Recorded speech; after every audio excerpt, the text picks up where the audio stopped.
চিংড়ি মাছ খেতে কার কার ভালো লাগে। আর আজকে আমি রান্না করব পটল চিংড়ি। আজকে রান্না করছি সরিষার তেল দিয়ে পটল চিংড়ি। আমি সরিষার তেলই সবসময় ব্যবহার করি, মানে খাওয়ার জন্য সরিষার তেলই খাই। ওই কোনো কোনো ক্ষেত্রে হয়তো সয়াবিন ব্যবহার করে থাকে। তো আজকে হচ্ছে রান্না করব পটল চিংড়ির দো পেঁয়াজা। প্রথমে আমি চিংড়ি দিয়ে দিচ্ছি।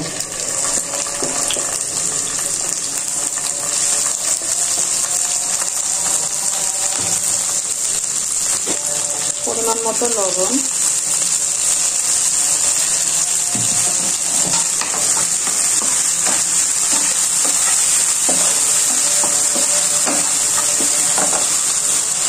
চিংড়িটা একটু নেড়ে চেড়ে নিয়েছি। আর এখন আমি দিয়ে দেব পেঁয়াজ কুচি সহ পটল।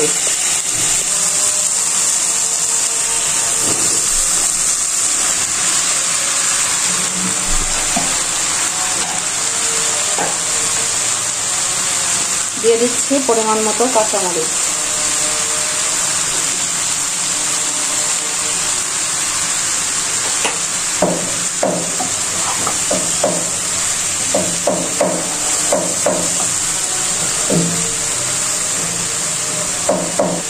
আমি এখানে পটলের সাথে আরো একটি সবজি ব্যবহার করেছি, সেটাকে যে ঘি পোল্লা বলে, আমাদের এলাকায় বলে ঘি পোল্লা বা ধুন্দল।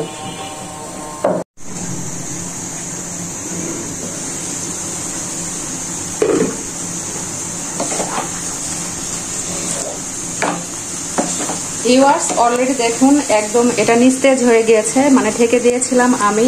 আর আরো একটি কথা আপনাদেরকে বলি, আমি যে রান্নাটা করছি এটা অসম্ভব স্বাদের একটি রান্না। হয়তো আপনারা বলে থাকবেন যে আপু এটা তো আমরাও বাসায় করি, এইভাবে না করি ওইভাবে করি, এরকম ভাবে হয়তো আপনারাও বলে থাকবেন। কিন্তু আমি শুধু একটা গ্যারান্টি দিয়ে বলতে পারি, এই রান্নাটা যদি একদম আমার মতো করে ভালোভাবে রান্নাটা করেন তো আশা করি এই রান্নাটার স্বাদ আপনাদের মুখে সারা জীবন লেগে থাকবে।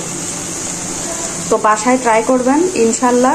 দ্বিতীয়বার আমাকে আপনারা কমেন্ট করবেন যে আপু আমি এরকম রান্না করে খেয়েছি, মজা হয়েছে, একবার চেষ্টা করে দেখুন। তো এটা আপনি শুধুমাত্র যদি ইচ্ছে করেন ধুন্দল দিয়েও করতে পারেন, অথবা যদি শুধু পটল দিয়ে করা যায় পটল দিয়েও করা যেতে পারে। তো আমি যেহেতু আমার ঘরে দুইটা তরকারি ছিল সেজন্য আমি একসাথে মিক্স করে দিয়েছি।